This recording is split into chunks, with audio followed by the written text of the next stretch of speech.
오늘은 마태복음 15장 말씀을 교제하도록 하겠습니다. 마태복음 15장을 보시면은 그때 바리새인과 서기관들이 예루살렘으로부터 예수께 나와 이르되 당신의 제자들이 어찌하여 장로들의 전통을 범하나이까? 떡 먹을 때 손을 씻지 아니하나이다. 대답하여 이르시되 너희는 어찌하여 너희의 전통으로 하나님의 계명을 범하느냐? 이제 예수님을 향하여서 그들을 시험하고 또 책잡기 위해서 제자들이 손을 씻지 않고 밥을 먹는 것에 대해서 예수님을 향하여서 그 제자들을 비난하는 모습을 봅니다. 그때 예수님께서는 너희가 어찌하여 너희의 전통으로 하나님의 계명을 범하느냐? 이것은 오늘날에도 이와 같은 일들이 있으며 또 주님 오실 때까지 우리 사람들이 사는 세상 가운데는 이와 같은 일들이 반드시 있을 것을 생각합니다.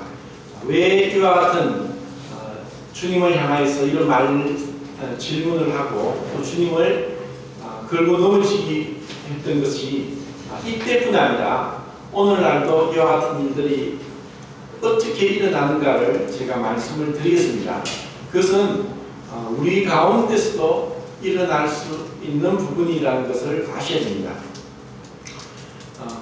하나님은 이제 이스라엘 백성들을 부르시고 그 율법을 주시는데 그 율법은 이스라엘의 가장 핵심적이고 가장 중요한 그들의 어떤 왕이나 또 어떠한 것과 비교되지 못할 이스라엘에게 있어서는 자랑이요 영광이요 그리고 그들의 삶의 모든 것을 차지하는 것입니다. 오늘날도 이스라엘을 가면은 그들은 그 이스라엘 나라는 거대한 종교 국가라는 것을 알 수 있을 정도로 이들에게 있어서 율법은 대단히 중요했습니다. 그런데 바벨론 포로 70년이 끝나고 나서 포로 귀환 이후로 이제 유대인들 중에서 이런 일들이 일어났습니다. 우리가 하나님 말씀을 다시 자세히 백성들에게 가르치자 해서 서기관들과 율법사들이 일어났고 그 가운데 이제 학사 에스라를 통해서 그들은 하나님 말씀을 듣고 배우게 됩니다. 그런데 그 율법에 있는 여러 자세한 부분들을 사실 그들이 그들 스스로 이 하나님의 말씀에 대해서 추습을 하고 토를 달고 해석을 하면서 이러한 전통이 체계되고 해서 내려왔습니다. 이것이 장로들의 유전이고 이것이 이제 탈무드로 또 미시나라고 해서 어떤 생활 가운데서 또 아니면 법적으로 이런 부분에 하나님 말씀 이외에 그 말씀을 설명한 그러한 책들과 그러한 유전이 내려왔습니다. 그곳에는 어떻게 손을 씻어야 된다는 이러한 자세한 규정이 있습니다. 사실 여기서 이 예수님의 제자들을 향해서 공격하는 이 유대인들의 공격은 깨끗한 손으로 밥을 먹어야지 더러운 손으로 먹으면 위생상 좋지 않다 하는 이러한 의미가 아니라 왜 장로들이 가르친 대로 밥을 먹을 때 손을 씻지 않느냐 하는 이러한 질문을 하고 있다는 것입니다. 우리는 생각할 때 이렇게 얘기하면은 그래 더러운 손으로 먹으면 위생상 또 아니면 속이 탈이 날 수 있으니까 그 사람을 생각해서 하는 그러한 질문이 절대로 아니고 오로지 왜 법대로 하지 않느냐, 왜 우리가 유전을 지키지 않고 장로들의 가르침을 순종하지 않느냐 이러한 의미로 예수님을 향하여서 말씀을 하고 있다는 것입니다. 그래서 예수님은 너희는 어찌해서 사람의 계명을 지킨다고 하나님의 계명을 지키지 않느냐 하고 말씀합니다. 결국 사람의 가르침이냐 하나님의 말씀이냐 사람의 유전과 전통이냐 아니면 하나님의 계시의 말씀이냐 하는 것은 오늘날도 똑같이 내려오고 있습니다. 그런데 사람들은 이와 같은 하나님 앞에서보다는 사람 앞에서 사람들에게 더 잘 보이기 위해서 사람들 앞에서 자기의 위신을 세우고 자신의 공명심과 허영을 만족시키기 위한 종교성이 너무나 깊이 우리에게 내재되어 있습니다. 결국 우리는 하나님 앞에서 행하면서도 자기 의를 내세울 수도 있고 그리고 자기 만족을 위해서 행할 수도 있습니다. 쉬운 예를 들면은 우리가 사람이 나이가 들면서 이제 우리 사회본 문제는 아직 결혼을 못했다고 강조를 하는데 결혼을 하는 것은 사실 왜 결혼을 하느냐? 어제도 사실 결혼식을 갔다 왔습니다. 근데 결혼을 왜 하느냐? 서로 사랑해서 또 내가 그 사람을 좋아하니까 이런 그 사람이 이런 면들이 내 마음에 드니까 같이 살고 싶다는 마음이 들게 되어 있습니다. 그런데 결혼식이 아무리 화려하고 멋질지라도 그것은 시작이지 결혼 자체가 아닙니다. 그래서 저는 결혼식에 대해서 그렇게 큰 비중을 두지 않습니다. 정말 중요한 것은 같이 살면서 또 내가 좋아해서 결혼한 것이 아니라 정말 나는 이 사람의 필요를 채워주는 그런 이 사람을 기쁘게 하고 이 사람을 만족시키고 이 사람을 사랑하는 것이라는 것을 깨닫지 못하고 결혼하고서도 자기의 만족과 자기의 기쁨과 또 끊임없는 요구와 그리고 어떤 상대방이 못하는 것을 비난할 수 있는 그런 가운데 살 수 있다는 것입니다. 왜냐하면 우리는 정말 남을 섬길 줄 모르고 이기적이고 자기 중심적입니다. 혼자 있을 때는 모릅니다. 같이 살아보면은 이제 문제가 생기기 시작합니다. 아니 그런 얘기를 하죠. 사랑의 유효기간은 30개월이다. 세상에서 그런 말을 합니다. 그리고 호르몬에 의해서 우리도 모르게 처음에는 그런 호르몬 작용에 의해서 상대방이 좋아질 수 있고 눈에 콩깍지가 씌어서 좋아질 수 있습니다.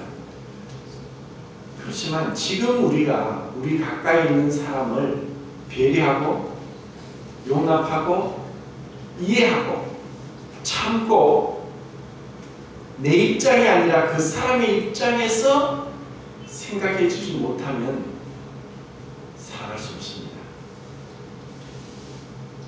이것은 종교적인 문제에서 동일합니다. 우리는 마태복음 6장에서 주님께서 종교적인 행위 중에 정말 위대한 세 가지를 말씀하셨죠.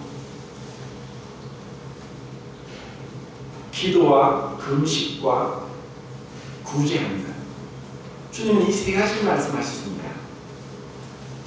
기도하는 것은 시간에 대해서 주님 앞에 철저하게 주님께 드리는 시간의 11조요 시간의 헌금입니다. 대부분 사람들은 기도하지 않습니다. 시간을 자기 것으로 착각하기 때문입니다. 그리고 기도를 그냥 자기가 원하는 것을 이것저것 많이 하나님 앞에 요구해놓고 그냥 일어서버리고 돌아서는 것과 같이 대화할 때 서로 주고받지 않고 자기 얘기만 다 해버리고 돌아서는 것처럼 기도를 그렇게 하는 사람도 있습니다. 하나님 앞에 머물러 있는 것, 그분의 임재를 갈망하는 것, 그분의 영광을 보기를 원하는 것, 오늘날 너무나 희박합니다. 너무나 바쁩니다. 우리는 공해 속에 살고 있습니다.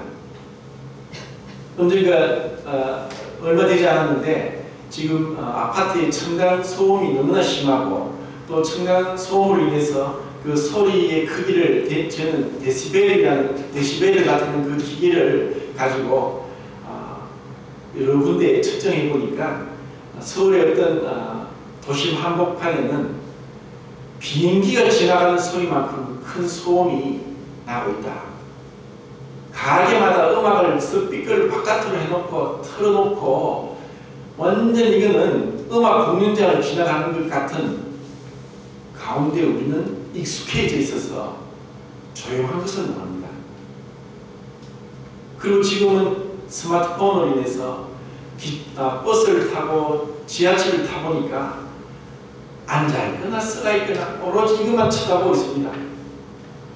도무지가 조용한 시간, quiet 타임을 찾아서 주님의 그 거룩하신 임재 앞에 나가고자 하지 않습니다.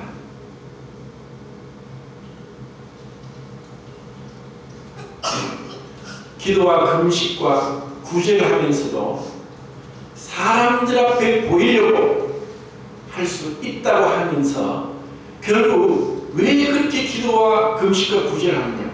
주님을 위해서, 주님을 더 사랑하고 주님을 더 섬기고 주님의 뜻을 알고자 하고 주님 가까이 가고자 하면서도 우리 안에 그 허영심과 교만심과 공명심이 일어나서 주님이 기뻐하시는지 주님 앞에 연락되는지 내 스스로 만족하고 자기 도취에 취해서 행할 수 있는 것이 종교입니다. 유대인은 지금 이와 같은 심각한 병에 걸려 있는데도 주님의 말씀을 깨닫지 못합니다. 실제로 사실 유대인들을 봤을 때 지금 이 주님이 말씀하시는 거의 1400년 전에 모세를 통해서 율법을 받았습니다. 그리고 그들은 성막 제도를 받았습니다. 그 성막에 있어서 철저하게 분명하게 하나님께서 경고하신 것이 있습니다. 수족을 씻지 않고 나오는 자는 반드시 죽을 것이다. 자, 생각을 해보십시오. 우리가 손발을 씻고 목욕을 하고 향수를 뿌린다고 해서 하나님 앞에 더 깨끗해지겠습니까? 불가능합니다. 그런데 이와 같은 하나님의 말씀을 문자대로만 따라합니다. 거기다가 하나님 말씀에 더해서 장로들의 그 유전과 그 계명을 더 하나님 말씀보다 높이고 있습니다. 오늘날도 그렇습니다. 제가 처음 교회를 교회를 예배당에 갔을 때가 사실 구원을 받았지만 교회가 무엇인지 몰랐기 때문에 집 앞에 있는 장로교회 보신처에 갔습니다. 그곳에서 이 강대상이 있고 또 목사님이 설교를 하시는데 까만 이렇게 가운을 입으시고 목에는 자주색 진한 자색 굉장히 넓은 카라를 이렇게 한 그런 옷을 입고 설교를 하십니다. 참 엄숙하고 좋지요. 성경에는 그런 말씀이 전혀 나오지 않습니다.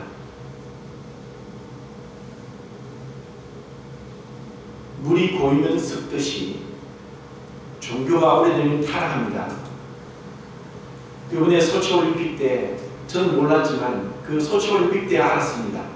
우리나라 빙상연맹이 얼마나 타락해 있는지를. 시간이 얼마나 흘렀습니까? 계속 쇼트트랙에서 승승장구하고 메달을 따니까 그 안에서 알력과 다툼과 비리와 그리고 코치가 선수를 추행하는 이러한 일들이 있는 거예요.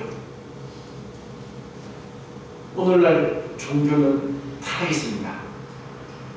하나님의 말씀에 없는 것도 행하면서 하나님 말씀보다 그들의 종파의 헌법을 만들어서 하나님 말씀을 보다 더 위에 놓고 있습니다. 성막에서 그들이 손과 발을 씻지 않는 것은 비록 그들이 아무리 씻을지라도 지금 우리가 비누를 쓸지라도 그때는 비누도 없습니다.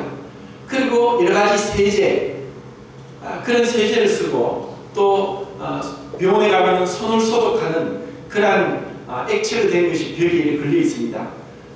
그렇게 해서 조금 나아질 수 있을지 모르지만 손을 씻는데도 그냥 물로서 하는 것과 깍지를 끼고 계속 비비고 손가락 끝을 이렇게 하고 이렇게 손 씻는 방법이 있는데 그렇게 하는 것과 물로서 계속 그냥 대충 헹구는 방법은 대장균의 수의 차이가 너무나 많이 납니다. 근데 사람들은 하나님 앞에서 행하는 것보다 사람 앞에서 뭔가를 더 보이고자 하는 허영심이 우리 속에 얼마나 깊이 내재되어 있는지, 그리고 정말 주님 앞에서 먼저는 우리 자신이 절제되고 주님 뜻을 알기 위해서 그분의 말씀을 들어야 되고, 말씀 가운데 내 뜻대로 해석하는 것이 아니라 이 말씀을 문맥적으로, 역사적으로, 그리고 더 깊이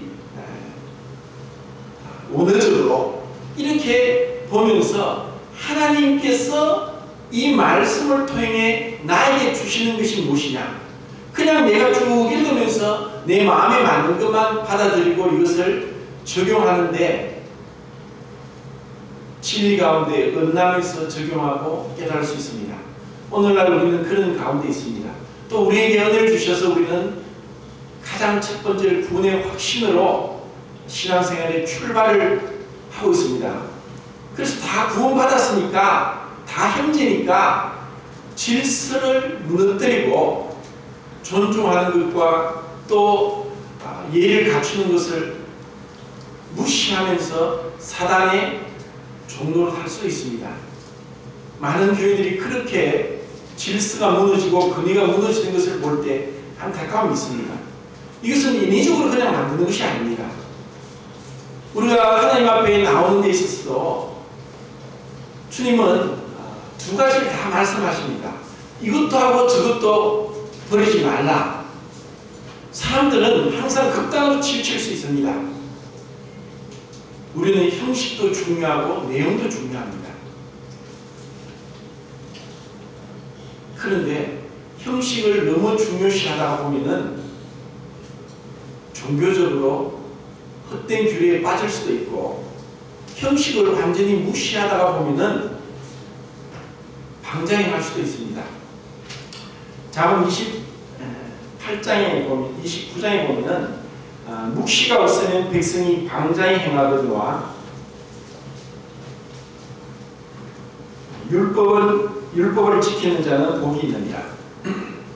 하나님의 말씀의 계시가 없을 때 우리에게 얼마나 쉽게 교만과 또 군에 뒤적하고 질서를 무너뜨리는 것이 일어날지 모릅니다.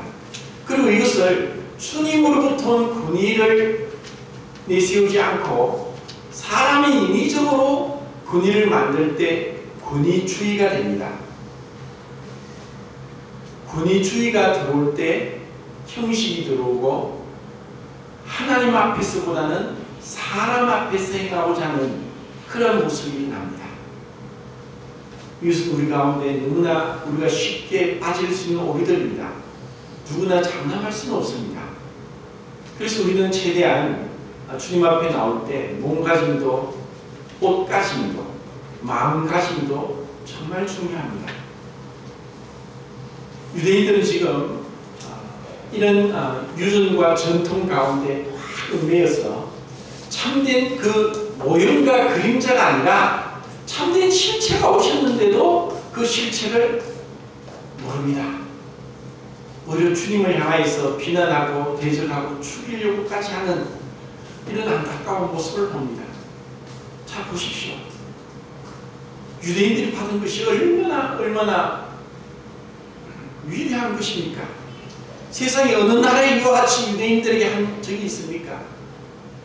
어느 나라에 하나님의 이 놀라운 계시를 그들에게 무한정 이렇게 부어주실 정도로 하나님이 그들에게 사랑과 자비와 인자를 베푸셨습니까? 그런데 세월이 지나니까 이제 그들은 형식밖에 남은 게 없습니다.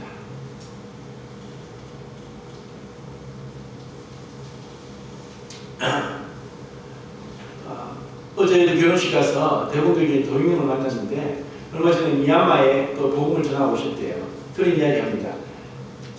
참 그곳에 정말 먹고 살기 힘들고 굶어 죽는데도 젊은 청년들이 성경학교 가서 성경을 배우고 또 복음을 전하기 위해서 아무런 지원도 없고 또 대책도 없는 가운데 전도자로 또 목회의 길로 나서는 것을 보고 신선한 충격을 받았다고 얘기합니다. 그들은 제대로 가르침도 받지 못하고 그리고 사회적으로 아직까지 사회주의 국가가 공산주의 국가입니다. 그래서 복음에 대해서 많은 제한이 있는데도 그들은 복음을 위해서 가난도 무릅쓰고 주님을 위해서 나가겠다고 하는 그런 곳이 바로 미얀마고 지금 동남아시아에 그런 일이 일어나고 있습니다. 지금 우리는요, 우리나라는 지금 성경을 수출하는데 1등입니다. 우리나라에는 각 나라별로 없는 성경이 없습니다. 그리고 제본이나 또 안에 편집된 것이나 이런 부분에 있어서 이 경관, 튼튼한 거나 또 재질이나 또 세밀한 그런 부분에서까지 우리나라만큼 성경을 잘 만든 나라가 없다는 거 아십니까?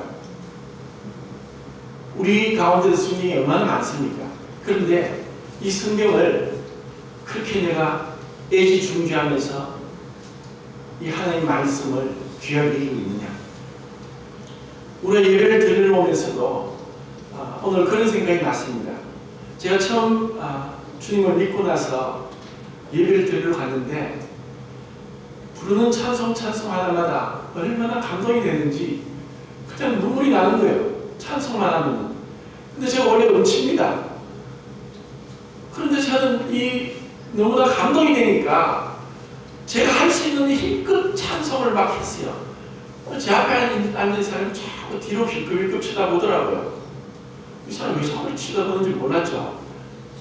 저한테 직접 말보다 나중에 들리는 얘기로는 야, 저 사람은 어떻게 저렇게 음이 하나도 맞는 게 없고 박자 다 틀리고 너무나 신경에서 귀에 거슬려가지고 힘들었다고.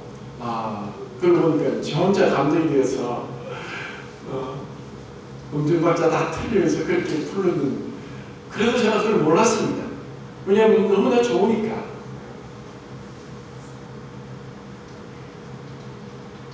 우리가 주님 앞에 찬송을 하는데 사실 아무리 음치라도 계속 부르고 그 말씀 가운데 들어가면 주님이 우리를 조금은 낫게 해줍니다. 그래도 옛날보다 많이 나아졌습니다. 지금도 완전하진 않지만 찬송만 그런 것이 아니라 우리가 얼마나 힘을 다해 나오느냐.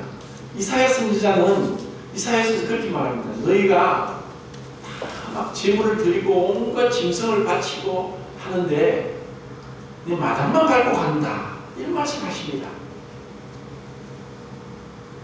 우리가 얼마나 신념과 진정으로 힘을 다해서 주님 앞에 나오는지. 사람은 우리의 외모를 보고 나오는 줄 예배를 들었다고 생각할지 모르지만 하나님은 속지 않습니다. 우리가 주 예수보다 더 귀한 것이 없다고 찬송을 할지라도 주님의 그 아름다움과 고귀함을 알지 못하는 이상 세상 것을 더 사랑하고 쫓아갑니다. 주님 모르시겠습니까? 같이 사는 사람도 아내나 남편이 내한테 의무적으로 하는지 사랑해서 하는지 그건 모르겠습니까? 우리가 주님 앞에 주님은 어떠한 분이십니까?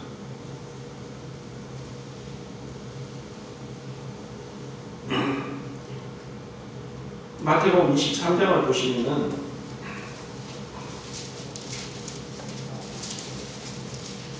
23장 23절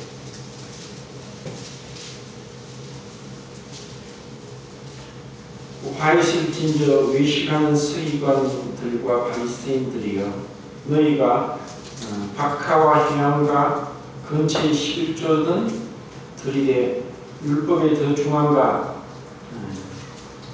정의와 긍휼과 믿음은 그랬느니라. 그러나 이것도 행하고 저것도 버리지 말아야 할지니라. 율법의 더 중함과 정의와 긍휼과 믿음. 옛날 성경에는 의와 인과 신을 버렸다고 했는데 여기는 그렇게 했습니다. 이것도 행하고 저것도 버리지 말아야 하는 것입니다. 우리에게 이 형식을 최소한 간단하게, 그리고 없는 것을 하지 말고, 그것은 문화적으로 또 시대적으로 다를 수 있습니다. 왜냐하면 주님께서 정확한 매뉴얼을 주시지 않았지만, 그렇지만 그 참된 핵심에 있어서 우리가 주님을 예배하는 데 있어서 어느 정도 형식과 시간은 필요합니다. 우리가 주님 앞에서는 얼마든지 교제를 하더라도 하루 종일 밤새도록 교제를 할 수 있습니다. 그런데 우리의 믿음의 분량이 다 다르고 또 연로하신 분도 있고 오래 앉아있으면 허리가 아픈 분도 있어서 전체적인 그런 입장에서 배려하는 마음에서 시간도 제한하고 형식도 제한하는 것이지, 우리가 정말 주님 앞에 몰입되어서 주님이 영광이 우리를 사로잡고 성령이 충만하고 우리가 그분의 임재 가운데 들어가 버리면 시간은 존재하지 않습니다. 우리의 부끄러움도 우리의 수치도 없어집니다. 대부분의 사람들은 이런 주님의 영광과 임재를 바라보지 못하기 때문에 헛된 데서 다툼을 합니다. 지금 유대인들이 지금 그러고 있습니다. 지금 주님 앞에서 이런 헛된 말을 하고 있으면서 왜 이런 말을 하는지, 무엇이 잘못되는지 모르고 있습니다. 성소 안에 들어갈 때 앞에와 위에는 그룹이 수놓아져 있습니다. 그리고 황금 등대의 7 살구꽃 줄기에서 빛이 나옵니다. 모든 것이 환하게, 모든 것이 금입니다. 금으로 입혀져서 그 영광을 말로도 할 수 없습니다. 우리가 주님의 그 영광 가운데 들어갈 때 나와 세상은 강고도 없고 구속하신 주님만 보이도다.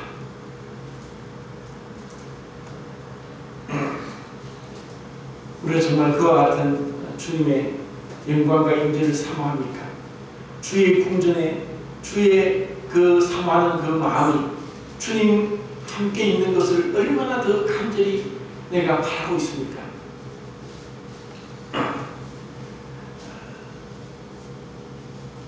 그들은 그들이 만든 전통으로 하나님의 말씀을 저버린 안타까운 모습을 보면서 우리에게도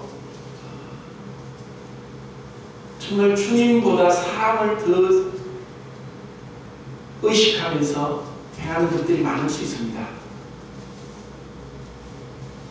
만약에 우리가 주님과 단둘이 있으면서 성경을 읽고 기도하고 묵상하고 찬송하는 것이 전혀 없다면 예배당에서 예배를 드리고 찬송하고 기도하고 할지라도 그것은 외식입니다. 바리새인이 따르는 것이 아닙니다.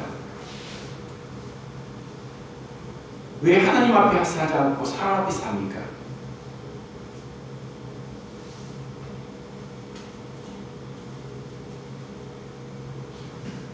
그럼 그렇다고 해서 내가 하지 않았으니까 와서 공적인 예배를 드리지 못하겠다 하는 것도 잘못입니다.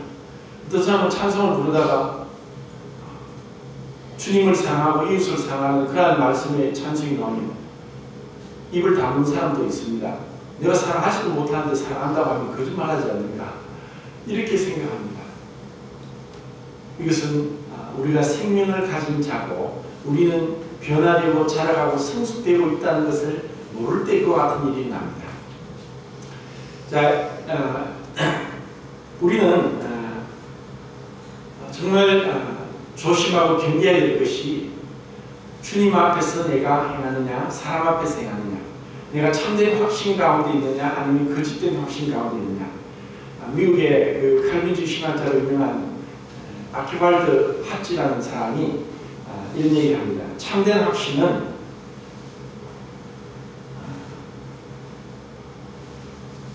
겸손을 낳습니다. 반면에 잘못된 확신은 교만을 낳습니다. 우리가 정말 주님을 알고 성경을 알고 신앙생활을 오래 했고 그리고 주님과 교제하는 그리스도인이고 하나님의 자녀라면 우리 안에 스스로 겸손으로 나보다 남을 낮게 여기고 세워주고 남의 눈에 있는 티보다 내 눈에 있는 들보를 보고 다른 사람을 지적하기 전에 먼저 내 자신을 돌아보고자 하는 겸손한 마음이 일어납니다. 그런데 종교인들은 사람 앞에서 행하고 자신의 어떤 모습을 보지 않기 때문에 자신이 행하는 종교적인 의로 교만해지고 함부로 판단하고 그리고 무시합니다. 우리가 지금 이 가운데서 우리는 잘 모르지만 정말 신실하게 주님을 바라보고 어린아이 같은 마음으로 순전함과 진지함으로 주님 앞에 나가는 성도들이 있습니다. 그런데 그들이 눈에 띄지 않고 또 그런 선행과 그런 진지한 믿음이 눈에 드러나지 않는다고 해서 내가 남들보다 좀 더 많이 낯서고 또 드러나고 또 집회도 더 많이 참석하고 이런 저런 일을 한다고 해서 판단하면 그것도 교만입니다. 우리가 아무리 할지라도 우리가 우리를 판단하면 교만에 빠집니다.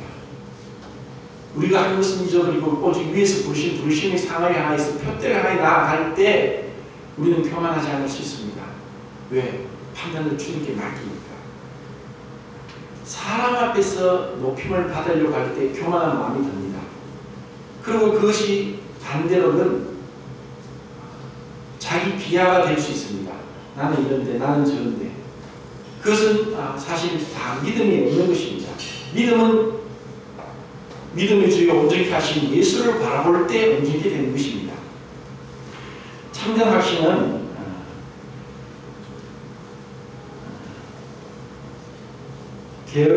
참된 확신은 거룩함에 있어서 부지런하도록 이끕니다.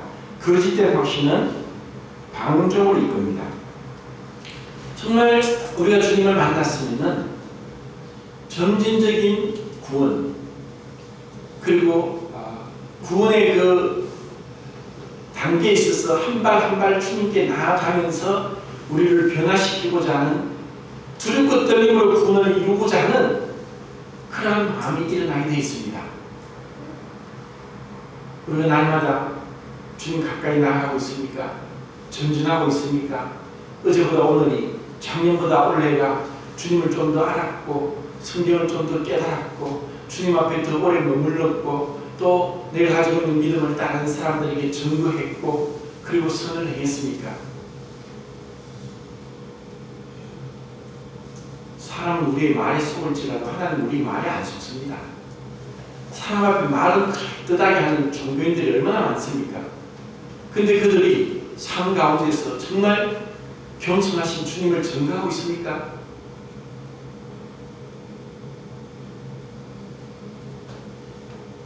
참된 확신은 정직한 자기 성찰을 하도록 이끕니다. 거짓된 확신은 하나님과의 교제에 있어서 냉담합니다.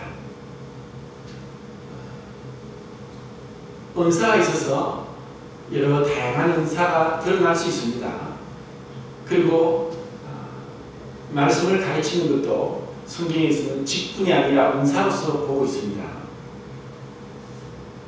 은사가 아무리 뛰어날지라도 성령의 은사와 성령의 열매는 다릅니다. 고린도 교회는 성령의 은사가 풍부했지만 성령의 열매는 없고 어린아이고 육신에 속해서 서로 시기하고 다투고 온갖 문제가 일어났습니다. 그런데 그 교회는 하나님 보시기에는 거룩한 교회였고 또 성령의 은사가 풍부했습니다. 부족함이 없었습니다. 그 많은 은사에도 불구하고 가장 중요한 은사는 성령의 은사로서 가장 아름다운 것은 사랑이고 그것은 열매도 될 수 있고 은사도 될 수 있습니다. 주님으로부터 오는 그와 같은 열매, 그것은 바로 우리를 자기 성찰에 이끌고 내가 하고 있는 것이 올바른지를 하나님 말씀에서 다른 성도들과의 교제에서 자신을 돌아볼 줄 압니다. 우리가 그렇게 돌아보고 있으니까 우리가 겸손한 어린아이 같은 마음이 있다면 어린 형제가 얘기하는 것에서도 그렇지 하고 깨달음을 얻을 수가 있습니다. 그런데 항상 나이 순으로, 구원받은 순으로, 은사 순으로 나는 누구보다 낫다고 생각하니까 깨달음을 얻지 못하는 거예요. 난 누구보다 나이 많으니까, 누구보다 구원을 더 먼저 받았으니까, 누구보다 은사가 더 많으니까. 하나님은 2000년 교회 역사상 위대한 하나님의 종들을 많이 일으켰습니다. 제가 지금 언약신학과 세대주의 신학을 비교하면서 준비를 하고 있는데 정말 위대한 하나님의 종들이 많이 일어났지만 그들 중에 어느 누구도 완전한 성경의 지식을 가지고 있거나 그들의 삶에 있어서 결점이 없는 자가 없었다는 것입니다. 그런데도 하나님은 그런 부족함에도 불구하고 그들을 사용하고 계시고 위대한 일들을 하고 계셨던 것입니다. 왜? 그들이 겸손했기 때문에, 그리고 그들의 부족함을 솔직히 인식했고 주님 앞에 지혜를 구했기 때문에 계속 하나님은 그들을 사용하시는 겁니다. 우리가 하나님 앞에 얼마나 겸손하고 하나님 앞에 엎드립니다. 우리는 계속적으로 변화되고 자라가고 성숙되는 과정이 있습니다. 주님 앞에 갈 때까지 여전히 다투고 싸우고 헛된 것에 마음이 뺏겨서 정말 주님의 그 아름다움을 보지 못하고 살아가는 많은 사람들이 있습니다. 얼마나 안타깝습니까? 왜 성소 안에 들어가지 못합니까? 왜 지성소 안에 들어가서 그분과 홀로 있는 그 시간을 즐기지 못합니까?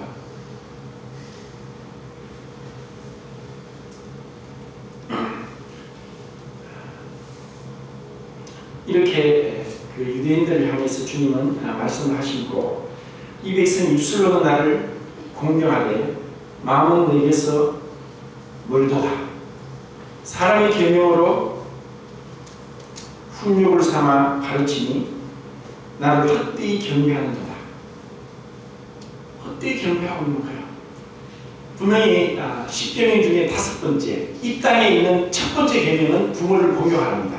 이 공경하라는 단어는 하나님을 공경하라는 단어와 동일하게 쓰이면서 부모를 공경하라고 했지 그냥 복종하라고 하지 아니했다. 그것은 제가 수요일 말씀드렸죠. 복종을 하되 마음으로 공경하지 않을 수 있습니다. 그래서 공경하라고 하신 거죠. 그리고 부모에 대해서 함부로 말로서 비방하는 자들은 돌로 쳐서 죽이라고 했습니다.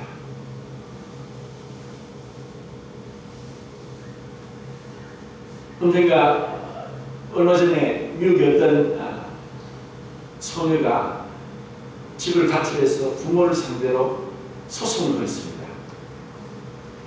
고등학교 학비, 대학교 학비, 생활비 안 주는데 법적으로 부모를 소송해서 소송을 제기했습니다. 근데 판사는 부모 편을 들었습니다. 참 무서운 세상이죠. 하나님은 우리가 보이는 권위에 순종하지 않고 보이지 않는 권위에 순종할 수 없다는 것과 그리고 이 땅에서 우리가 어르신들을 공경하는데 이들은 이제 또 다른 인간의 계명과 유전을 만들었습니다. 하나님께 예물을 드리면서 부모한테 드릴 것을 하나님께 드려서 돌반 예물이라고 하면은 부모를 공경하지 않아도 된다고 하는 이상한 율법을 만들었습니다. 하나님의 원래 그 의도를 그들은 너무나 알지 못하고 형식적으로 왜 그런 줄 압니까? 부모한테 하는 것은 집에서 하니까 보이지 않죠. 그런데 하나님 앞에 하는 것은 공적으로 드러납니다. 공적으로 드러나는 것은 눈에 띄고 사람들한테 보이니까 그것은 부모를 공경하는 것이 아니라 사람들 앞에서 하나님께 예물을 드리는 것이 아니라 자신의 허영심과 공명심만 만족시키는 겁니다. 우리 가운데 그것이 없다고 할 사람은 없을 겁니다. 그래서 주님 말씀합니다. 그래, 더러운 것은 더러운 손으로, 씻지 않은 손으로 먹는 것이 더러운 것이 아니라 마음에서 나오는 악한 생각, 교만, 음란, 간음, 탐욕, 광패, 이와 같은 것들이 마음에서 나온다고 하는 것입니다. 예레미야서 17장 말씀에 만물보다 심히 부패하고 거짓된 것은 사람의 마음이라 이를 누가 능히 알리려면 나 여호와는 심장을 살피고 폐부를 시험하여 각각 그 행위와 행실대로 보응하나니 만물보다 거짓되고 부패한 것이 우리의 마음입니다. 우리가 구원 받았음에도 불구하고 여전히 옛사람은 우리를 걸고 넘어지고 우리를 죄에 빠지게 합니다. 그래서 우리는 말씀을 읽어야 되고 기도해야 되고 때로는 금식을 해야 됩니다. 주님 앞에 울부짖어야 됩니다.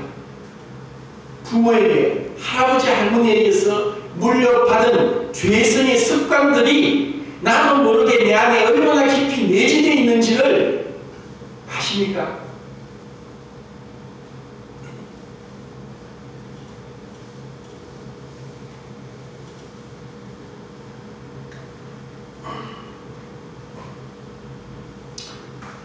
그 다음 사건이 참 놀랍습니다.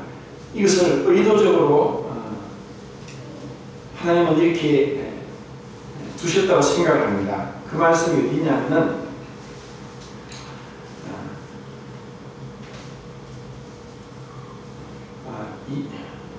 21절이죠.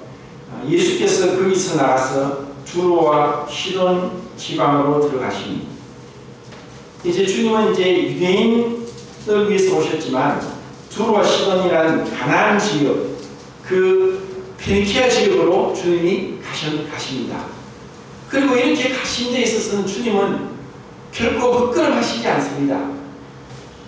전지하신 분이시기 때문에 한 사람을 만나기 위해서 가셨습니다. 그 여자는 이름도 없지만 가나안 여인이라고 했고, 그리고 마가복음에는 헬라인이요 수로보니게 여인이다, 페니키아 사람이다 하고 나옵니다. 근데 이 여자의 딸이 귀신이 들려서 아무리 해도 고침을 받지 못합니다.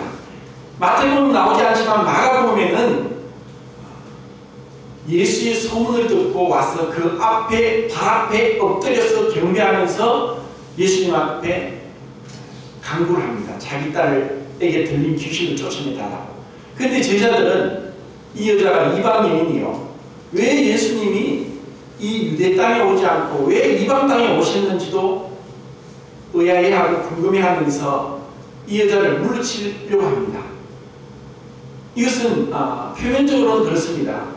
정말 보잘것없고 하찮고, 그리고 유대인들이 봤을 때 이방인들은 열등한 민족이요, 미디안 민족이요, 하나님을 모르는 민족이고 어둠 가운데 있는 자고 개와 같이 취급되는 자들이기 때문에 그 중에 그것도 여인이 그냥 그 앞에서 엎드려서 울면서 하소연하는 것들을 하찮게 보고 있고 대수롭지 않게 귀찮게 여길 수 있는 것이 사람의 마음입니다. 제자들도 그렇습니다.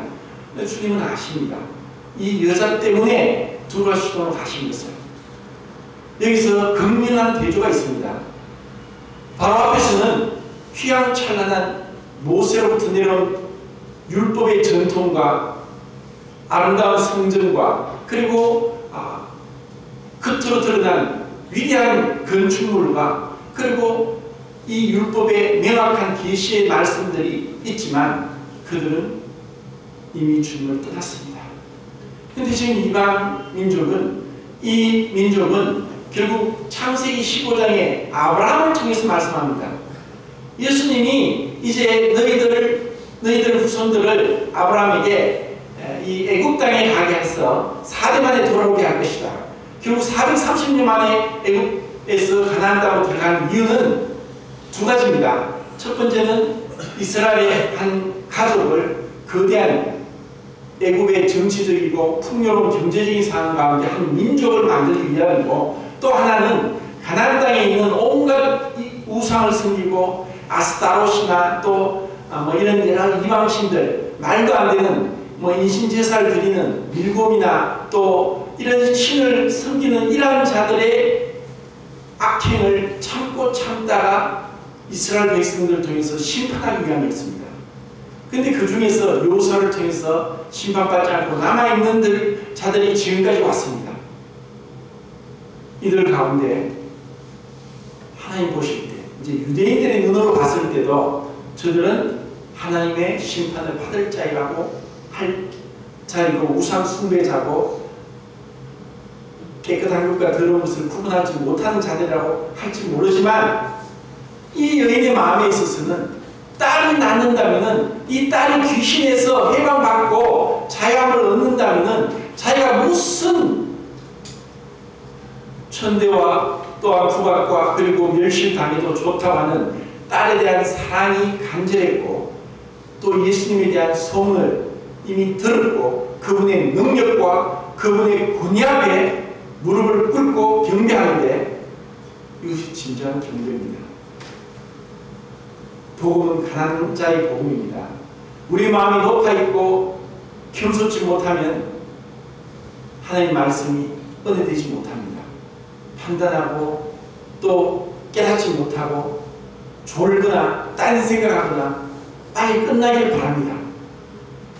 우리의 마음이 주님 앞에 있다면 그 은혜로운 말씀들이 나의 심령을 촉촉히 적시고 나의 죄를 깨닫게 하고 나의 어리석음과 무지함을 회개하게 하고 주님 앞에 변화될 수 있는 자기 성찰의 시간이 되게 하지만, 마귀와 교통시키고 교만과 허영심에 빠져 있으면 제 설교가 참 괴롭고 힘들고 듣기 싫어지고 듣지 않으려고 할 수도 있습니다.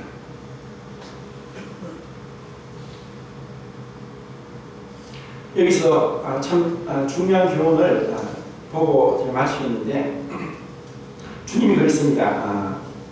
이렇게 막 소리 지르니까 예수님께서 이스라엘 집에 잃어버린 양 외에는 다른 데로 보내심을 받지 아니하였느니라. 이 말씀이 이제 똑같은 기사가 있는 마가복음에는 이 말씀이 빠졌습니다. 왜냐하면 예수님은 먼저 유대인의 왕으로 오셨기 때문에. 유대인의 왕으로 오셨지만 주님은 두로와 시돈에서 이방인의 왕도 되심을 여기서 증명하고 있습니다. 그래서 주님 뭐라고 하시냐면은 예수께서 자녀의 뜻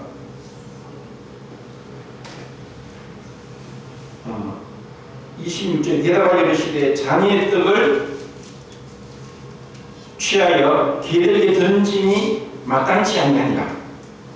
여자가 이르되 주여 올소이다마는 개들도 제 주인의 상에서 떨어지는 부스러기를 묻나이다.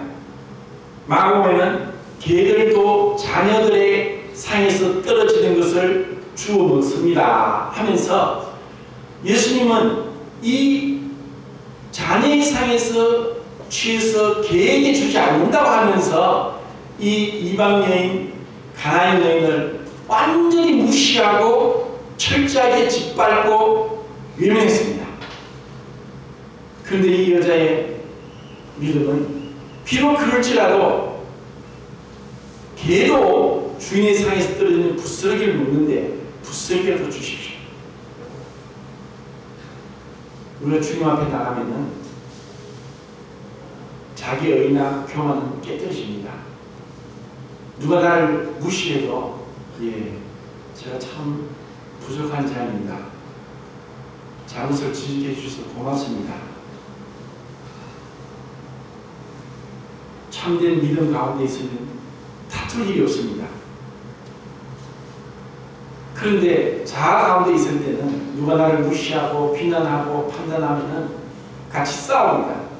같이 안 싸우면 계속 마음에서 갈등이 끊이지 않습니다. 참 불쌍한 사람이죠.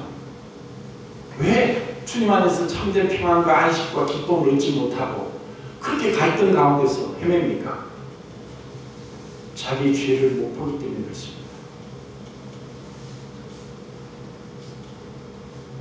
그런 자들은 주님의 은혜를 받기 참 힘듭니다. 여기서 개라는 것은 여기서 말하는 개는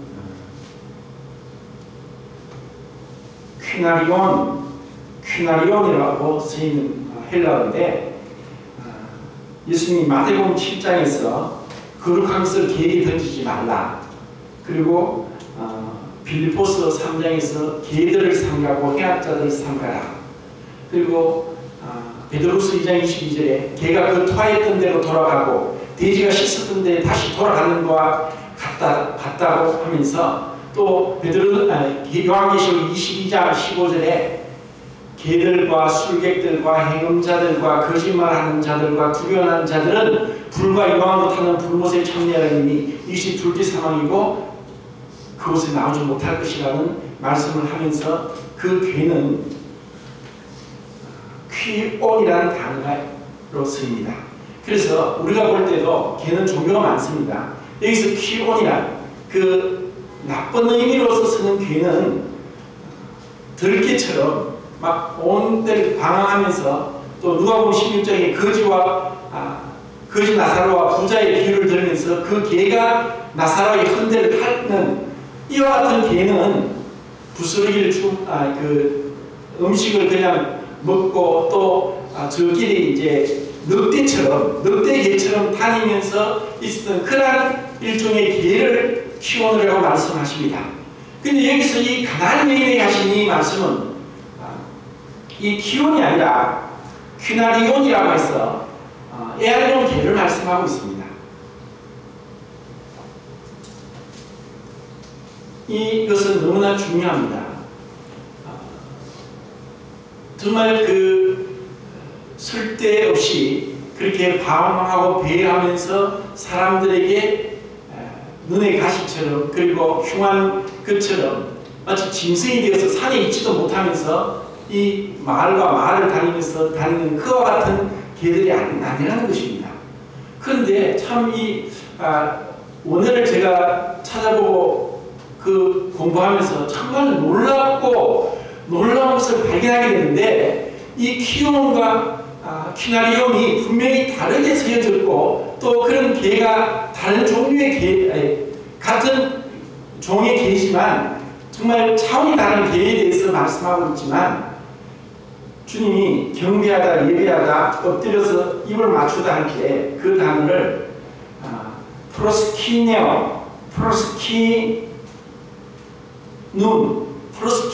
프로스키눈이라고 이 키온이라는 단어를 프로스라고 해서 가까이 있는 개, 온 데를 돌아다니면서 다른 것을 묻고, 또 아니면 막 그 토했던 것을 묻고, 또 사람들이 천대가 받는 이런 개가 주인 가까이 속했을 때 그것이 바로 엎드려 손에 입을 맞추고 경배하다는 단어로 쓰였고, 이것을 마태복음 2장에서 동방박사가 예수님을 경배하러 왔을 때 경배한다고 이 프로스키네오를 3번을 사용했다는 것이고, 그리고 주님이 하나님을 경배하고 사단에게 오로지 하나님만 경배하라고 하면서 40일 동안 시험 받을 때 이 단어를 쓰는 것을 보면서,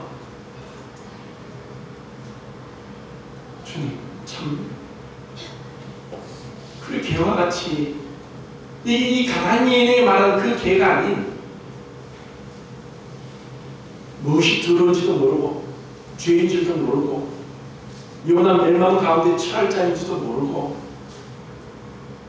거룩한 것도 무엇인지 모르는 그런 속되고 더럽고 거짓된 자를 주님이 불러서 경배받기를 원하는 것입니다. 이것이 우리가 드린 예배입니다. 우리는 그 더러운 시궁창에서 건짐을 받았고,